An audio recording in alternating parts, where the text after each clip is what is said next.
Good evening, happy Thanksgiving, and welcome to Restoring Hope with Crosswinds Counseling. I'm your host, Curtis Smith. Thank you for joining us tonight on this special Thanksgiving night. We are truly thankful that you have joined us. And we're also thankful for our community partners, Prime 47 Downtown, Shepherd Community Center, and Tesco. Their support is invaluable, as is the partnership with WHMB TV 40. Tonight, of course, the concept of being thankful for all that we have is very much on my mind. I remember last year during the pandemic how I had to be more purposeful in being thankful. I had to actively remember all that I was thankful for. Well, here we are a year later, and we aren't done with the pandemic, and the world doesn't feel any less chaotic, does it? There is good news, though. In a world that is ever-changing, we have a God who is unchanging. Jesus Christ is the same yesterday, today, and tomorrow, and He loves you. About 2,000 years ago, He left heaven, where He existed before time began, and came to this earth as a man, so that He could live as one of us and know our struggles and pain for Himself. He then paid the ultimate price of becoming our sin and dying a brutal death on our behalf. He took upon Himself the price of God's justice. I'm thankful for that. But the truth of Jesus does not stop there. Death could not hold Him. 3 days after His crucifixion, He rose from the dead to defeat death, forgive us of our sin, and redeem us for relationship with God. I have many things to be thankful for, and today, more than most days, I remember to pause and be grateful for them. But this truth stands out. It is what I am most thankful for. And I hope, no matter where you are in life tonight, the truth of Jesus and His love is something you can be thankful for as well. Tonight, we start our show with our Beacon of Hope segment. Crosswinds Counseling Executive Abe Hepler talks about remembering this truth while living in a chaotic world.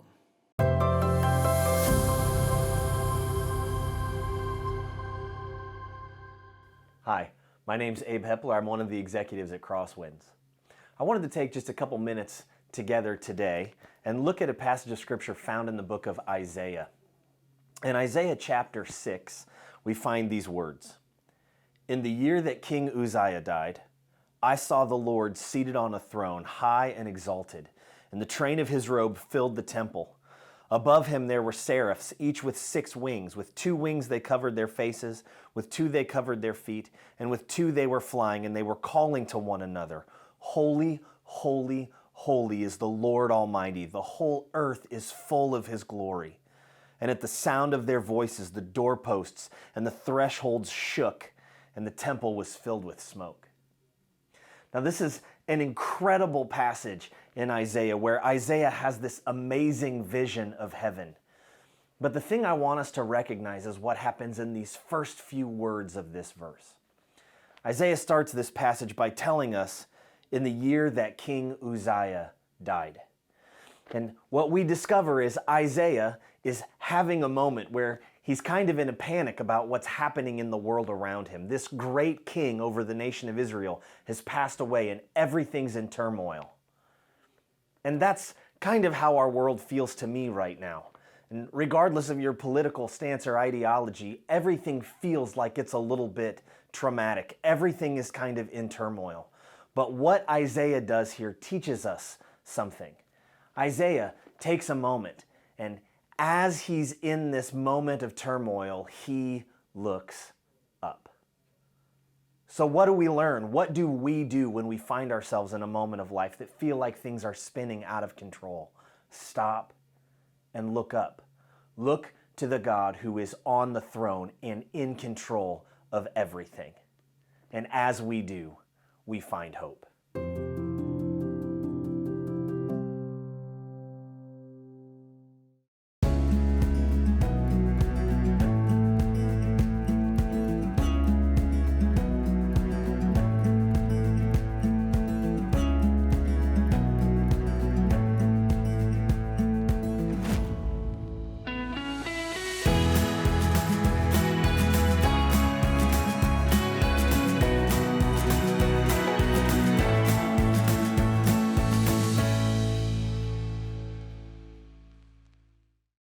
heart of downtown Indy, at the corner of Pennsylvania and Maryland Streets. It's Prime 47, the city's only independent, locally owned and operated steakhouse, offering gourmet dishes, the highest quality steaks, fresh seafood, and an extensive wine list. Prime 47 specializes in large parties and events. So, whether it's dinner for 2 or 200, it's prime time you visit Prime 47, Indy's Steakhouse, for the finest in dining.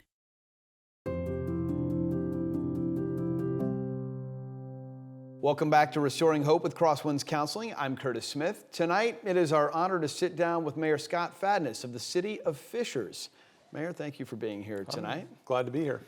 First of all, tell me about your travels to becoming mayor. Interesting, because Fishers was not a city all that long ago. So what was that process like for you becoming mayor of a new city? Well, a lot of people may not know this, but I actually started as an intern for the town of Fishers. Wow. And have been in a variety of roles with the town leading up to becoming town manager. And then the residents of Fishers decided that they were getting large enough where they really wanted to transition into being a city. When that occurs, you have to elect a mayor. And so I stepped into the arena of politics for the first time in my life and ran for mayor. And so I get to always be known, I guess, as the first mayor of the city of Fishers. Yeah, that's pretty cool. Yeah. Is it what you expected? What has life looked like versus what you thought it might be like as mayor? The day-to-day tasks of running the town are much what I thought they would be like in terms of what I was doing before as a town manager and then being mayor.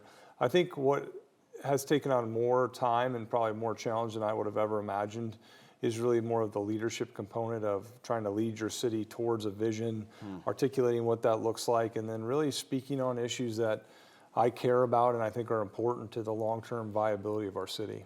Let's talk about one of those issues, which is mental health. All across the country, we have seen the need for mental health services go up. We've seen mental health be much more on everyone's radar. In Fishers, what have you seen from your population here over the last few years, especially inside of the pandemic? Has mental health been something that's been coming up more and more for your citizens? You know, we started an initiative several years ago when I learned that, for instance, in my community in the last 20 years at this time, we'd had 3 homicides. But in that particular year, more than 13 people had taken their own lives. Wow. And if we compare the amount of effort and time we put into crime reduction versus what we did on mental health, there was no comparison. And so we really went through quite a extensive process to try to understand how we could mobilize our collective resources towards the issues of mental health. And I think we've made a lot of progress, but then COVID hit. And you know, in the first several months of the COVID pandemic, we had 2 murder-suicides in our community. And so we had some immediate emergent issues with people that were now finding themselves in domestic situations where they were all cooped up in a home and those family dynamics weren't good and things were happening.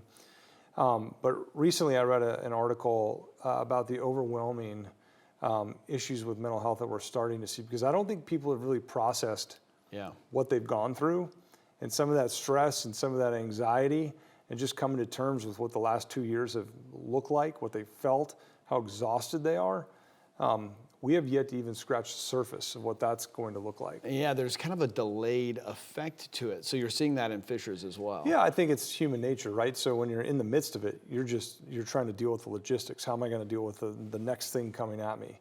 It's when the world slows down long enough for you to just absorb what it is that you've just gone through, that I think it starts to weigh on people. And I think we're going to start to see that, and I think we're already starting to see that, and we got to be prepared for that. I'm curious, did those incidents where you had some very public murder-suicide, one would be a very public event, 2 is certainly grabbing the attention of everyone. Did that help in any way to decrease the stigma, to make more people willing to talk about these issues openly and publicly? I don't think at the time, just because it was right in the midst of COVID and everybody was just dealing with that issue. I think we have to be brave enough to just have an open conversation about the fact that there are people in our community, even though we're an affluent community, we're an educated community, that are struggling. And mental health is not, it is not owned by the poor. It's not owned by people that are, for some reason, have some sort of character flaw. I mean, it transcends economic boundaries, racial boundaries. And so we really need to have an open discussion about it like we would with any other health issue, and realize that if we work together collectively, we can address these issues. You seem quite comfortable to have that conversation. Are others in Fishers joining you in it, or has that been a struggle to pull them into the conversation? You know, I think it's been really inspiring for me over the last 5 years to have this conversation and see the response from the community. And I chalk that up to a couple things. Primarily, I chalk it up to the fact that it's relatable. And so although people weren't openly communicating about it, when I stepped forward or others stepped forward as community leaders and said, this is something we need to address, this is a problem in our community, I think they can relate it back to their mother who might be bipolar, or their daughter who's dealing with depression or anxiety, or their son who's had issues. You know, I think when people can relate it back to their own home, that motivates them and mobilizes them to step forward. And I just saw that time and time again. Every time I'd have these conversations, afterwards, someone would come up to me and say, you know, look, I'm dealing with this. I'm struggling with this. My family's dealing with this. And so it reaffirmed that this is certainly something that warrants us spending a lot of time and energy on. You talked earlier about kind of painting a picture, casting a vision. That's part of your role as mayor. In this space, how do you do that? How do you help paint the picture of being a healthier city, a healthier community? Twofold. One is you have to be able to deal with the emergent issues. So I want our first responders, our people, to be the most equipped and most enabled to deal with people in a mental health crisis in a compassionate and competent way. I think we've come a long ways in that regard. So when a 911 call comes in, when our people step on the scene, they're addressing that person who's in that mental health crisis as if they were someone in a mental health crisis. Beyond that, we have to create a culture in our community where people do not hesitate to go get the help they need because of a stigma or a cultural phenomenon that we have. So we need to make sure that we make this an open dialogue. Just as if you broke your arm or you hurt your leg, you're walking in and getting service because you know if you deal with it sooner, you're going to have a better outcome than if you deal with it later. I think we still got some work to do on that front, but we've come a long ways, and we'll continue to advocate to get to that ultimate vision. I suspect one of the ways, one of the prisms you look at life through, maybe even more than being mayor, is being a father. You and I have something in common. We each have 3 sons. Yes. Yours are slightly younger than mine. 6, 3, and 1. Yeah. When you think about this world that they're inheriting, that they're living in now, I assume that is a huge motivational factor for you to make it a better place. Well, yeah, absolutely. I mean, I want to teach my kids the skill sets to be resilient.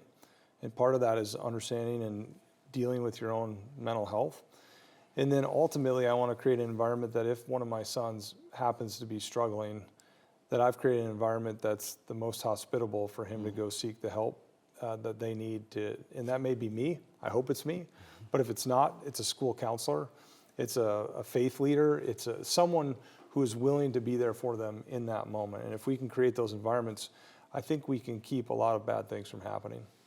You have a lot of downtime in your life, don't you? Yeah, Mayor absolutely. and 3 young kids. It's 2 of the best jobs in the world, as you know. I do know. Well, not the mayor part. Yeah, but the dad part you get. The dad part I get. Scott, thank you so much for being here. A great Absolutely. conversation. Thank you for what you're doing in the city of Fishers. Thank you. We will be right back.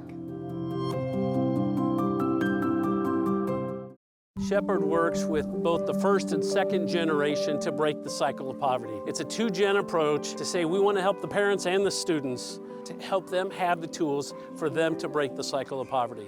You know, it's easy to think programs make a difference, but we know from 35 years of experience, relationships is effective. In this world, we don't need more programs. We need to know that more people care for us.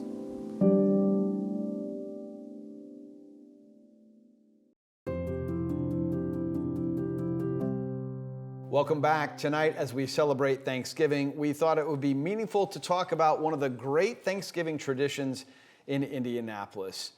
This is the 50th anniversary of the Mozel Sanders Foundation feeding people at Thanksgiving. And tonight, we get to visit with 2 of the people that make this special event go. Amora Scott and Kelly Vaughn. Amora, Hello. Kelly, Hello. thank you for being with us. Hello, thank you. 50th year. Ladies, what a special last couple of days this has been. Amora, take us through what this event looks like from the foundation perspective as you feed the hungry in Indianapolis for Thanksgiving. Well, it's changed a lot. The last 2 years has changed a lot. But this year, with us putting it together, we had to go to restaurants, to cafeterias, to other places to ask them to put together the hot meals so that we could send them out into the community. And before, it was always at Butler University. Right. And at times it's fed 40,000 people or so. Is that correct? 40,000, 42,000 Wow. is 1 year, yes. Last year, the pandemic, like it did to everything else, changed things. And that number dwindled to, I think, about 10,000. You're correct. But you're on your way back up. How many meals do you think you've served here Yeah. over the last 24 hours? We counted up 15,000. Wow. That is, what an impact, Kelly, on the community to get that much food out to people. And speaking of that much food, remember, we served the 1,000,000th meal Yes. Yes. Wow. today. Yeah. Yes, it was amazing. Yeah. Yes. 1 million meals 1 million. Ladies, in the last tell 50 me- years. That's That's a lot of turkey. that is a lot of turkey. A lot of naps after that turkey. Tell me about the Reverend Dr. Mozel Sanders. I obviously did not know him, but he sounds like he was just an amazing man who had such a heart for this community. Oh, and I would love to speak up on that one, yes. What I've heard so much about him is how he impacted this community. And I can tell you, it was 50 years ago that that the church got together, brought in hot food, and everyone celebrated together at the church. And and as he was closing the doors, he went and saw that there was somebody outside, sitting outside on the front porch, and he walked over to them and said, have you had a Thanksgiving meal? And said, no, my mom's sick, and it's just me today here. And so he brought him in and he fed him, this man. And he talked to him about Jesus Christ. And the other thing, he went on Sunday after church, during church on Sunday, he told the congregation, we're not feeding each other, we're feeding the hungry. Wow. That is such a beautiful picture of what God calls us to sometimes. Just take the small step, trust him with the little thing, and then all of a sudden it becomes this massive thing. From that one meal to 42,000. And Kelly, here over the last couple of years now, a telethon to help support the effort a couple of weeks ago right here on WHMB. Yes, and that grew out of really the pandemic. We think of a lot of negative things happening, but there was the issue of having a place to serve or to prepare all these meals. And if with Butler not being available, and then rightfully so with the fear and concerns with the pandemic. And so I thought, well, how could we get these restaurants and schools to open up their kitchens? And so I told Amora and Stephanie Sanders, who is the COO, and her son Stefan, who's the CEO, we said, why don't we do a telethon? Because we can use this as leverage to kind of lure those restaurants in. So you call them and say, hey, would you cook for Thanksgiving? And they, maybe, maybe not. We're going to put you on TV. They're like, we're in. So that's where, it was actually a ploy to get people. The camera changes people. Yeah, there you go. It really And does. it worked. So now we're into our second year, and it went fabulously. Yeah, well, yeah. That is awesome. We had a great time putting it together. Yeah, and of course the mayor participated. We had a shout out from the governor as well. Lots of celebrities, local personalities who were involved, and the local firefighters were there. It was just really neat, and I think it's going to grow and grow, and one day it'll just be huge because you have bands and they start calling and they want to be a part of it, and so it was interesting recruiting the talent for that. That is phenomenal. Amora, in your role as the Director of Fund Development, this maybe seems like a Thanksgiving-centric topic, but this is something you guys work on all year. There's fundraising and support that is needed all year. And we have a couple of bottles of barbecue sauce that I think tie in beautifully to that, right? Yes. This barbecue sauce, I've heard, is amazing. It is Tell us about it. Yeah, you can find it on shelves here in Indianapolis, and and you can buy it online too at mozelsandersbbq.com, and I can deliver it to your home, or your office. And but we do sell it, and with the different shelves in Indianapolis, you'll find it on a lot of the small markets. And but yeah, 100% of the profits go to feed the hungry on Thanksgiving. And that's what we've done. If Paul Newman can do it with Newman-owned products, we can do it with a Amora barbecue can too. sauce. I absolutely agree. Buy Yeah. the case though. Yeah. Don't buy a bottle. Yeah. Don't just buy a bottle? Get the case, a couple Yeah. of cases. Yeah. Is You'll it that you'll need good, that. Kelly? Yeah, it is that It good. is really that good. It's that good. It is that good, yes. But what an amazing thing all year long to support the effort to feed people at Thanksgiving. Again, I love that picture of being intentional about it and purposeful about it. That is awesome. Amora, Kelly, thank you both so much for being here. Thank you for what you have spearheaded in the community for so many years. 50th anniversary. And again, this year, another huge and successful event. Thank you so much. Thank you. Thank you for having us. We will be right back on Restoring Hope. Worry, conflict, and fatigue don't have to rule your life. There are always challenges, and working with a counselor to navigate them may be the best decision for you. Crosswinds counselors are compassionate, qualified, and dedicated, and they can give you the support you deserve. Whether navigating crisis or seeking personal growth, this is your pivotal moment. Contact us today. Years from now, you'll remember today as the day hope was reignited.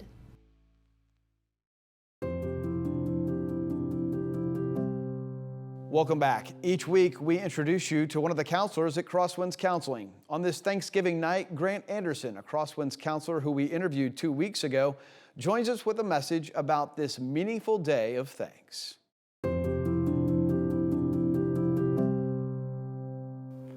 Hi, my name is Grant Anderson with Crosswinds Counseling. And today I'm going to talk a little bit about if the Thanksgiving holiday gives you stress, how can we tackle Thanksgiving? And so go through 6 things that kind of help you approach Thanksgiving in a way that's going to give you the best outcomes. And so number 1 maybe is obvious, but going with a plan.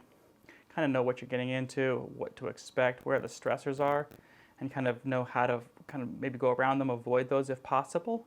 2, focus on your feelings. Know how you're feeling going into it. Make sure you have that in check as you're going into it. And then you also want 3, just be understanding of others. One of the big things of the Thanksgiving holidays is it can be divisive, and we can have a lot of divisive conversations. And so if you're aware of how you're feeling and your understanding of where others are coming from, that doesn't mean you're agreeing with them, but you're open to just hearing.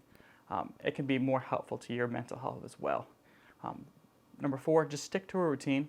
If you're used to waking up, brushing your teeth, going for a run, going to get that Starbucks, continue that routine. We find that with mental health, having a routine and sticking to that routine, especially with stress in your life, are going to keep you less likely to get more and more stress coming into your life because you're doing something that your body is used to.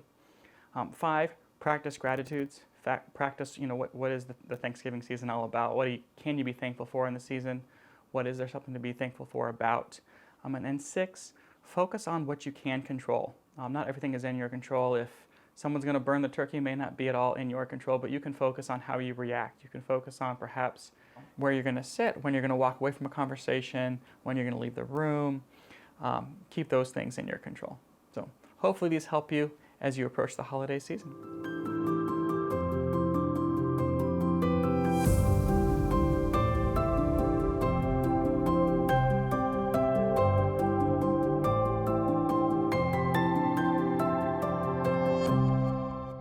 Tonight, you've learned a lot about Crosswinds Counseling. Perhaps as you've learned about the organization and as you've remembered all that you have to be thankful for, you've thought about how you could use your talents to help others. Crosswinds Counseling may be the perfect place for you to use those gifts.